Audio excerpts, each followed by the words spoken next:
Welcome to the Rose Ka Dose.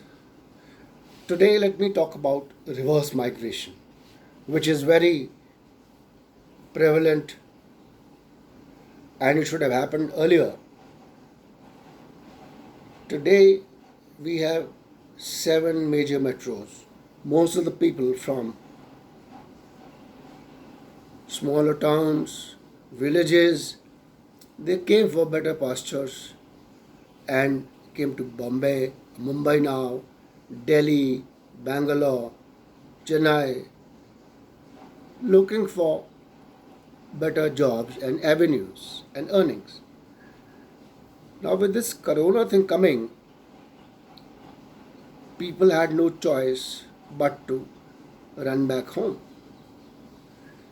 Now, let us say, as an example, if there is a family where there are three brothers, one of them went away to Mumbai, stayed in a small house, of, I would not even call it a house, a kholi as they call, a 10 by 10 feet crampy place with a separate bathroom about almost 50 yards away, 10 guys sharing that small room, breathing over each other's neck.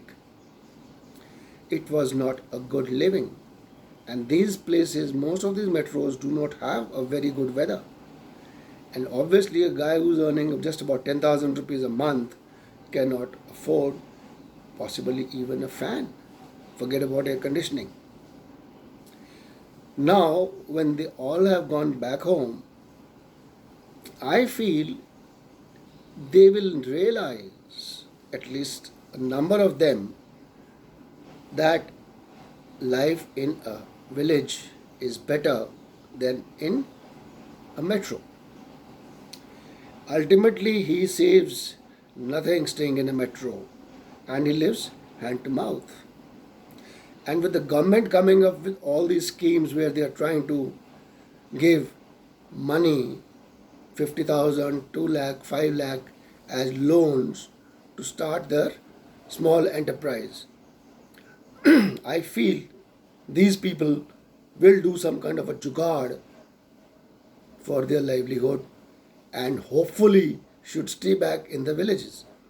I think the state governments can play a lot of big role by starting small factories there. May not be a huge industry, but some way of livelihood there itself. Other thing I would like to say, a guy who stayed in Bombay or Mumbai for let's say 10 years, he has become street smart. He has learned to survive. So he also becomes a very big value add in his village. He tells them how to do things much better, much more efficiently. He brings some kind of discipline because he stayed in a place where it was survival of the fittest. Now, if you look at all this, I feel it's a godsend opportunity. And I remember when our Prime Minister Modi was talking about you can make pakoras and people laughed. Are we crazy? It was only an example that yes, you can do small little things. And today, food business is the only business where you invest in the morning and you get your returns back by evening. What is McDonald's? Difference between a McDonald's burger, tikki burger, and a vada pav. It's only the packaging and an English name. That's all. What is Koli Vada fish and Kentucky Fried Chicken? They are made the same way. But the marketing, mass production, branding, all that went together and it became a huge chain of billions of dollars across the world. What I'm trying to say that if these people stay back in 50% of them also stay back in their villages and do not return, yes, there will be a loss, initial loss felt by the towns, by these big cities. Who will work? Then you jolly will work. Your people staying in cities will have to work. These guys, let them live in their comfort zone. And today, other thing that has happened is that electricity has reached every village.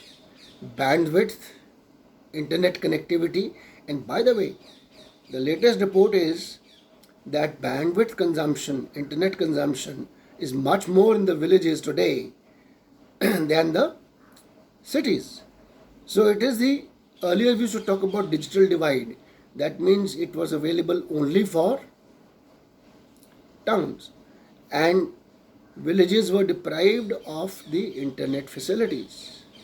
But that has also reversed. So sitting in a small town or a small village, a person gets electricity, right? He gets now water, that is a priority of the government, and also bandwidth. Everybody has a cell phone. The cell phone penetration is phenomenal. Internet penetration is phenomenal. Then why the hell should you come back to a city which is already choking? I think this is a godsend opportunity, coronavirus, for us to decongest already heavily populated metros and let people go. We are a huge country, we have a huge mass. And we can also start cooperative farming, where I think I may be talking about cooperative farming separately, but this is another way that people can join together, make larger farms, and the economy of scale, as we call, can be used. So this much for today on Rose Ka Dose. Thank you for watching. I'll come back again tomorrow. Thank you.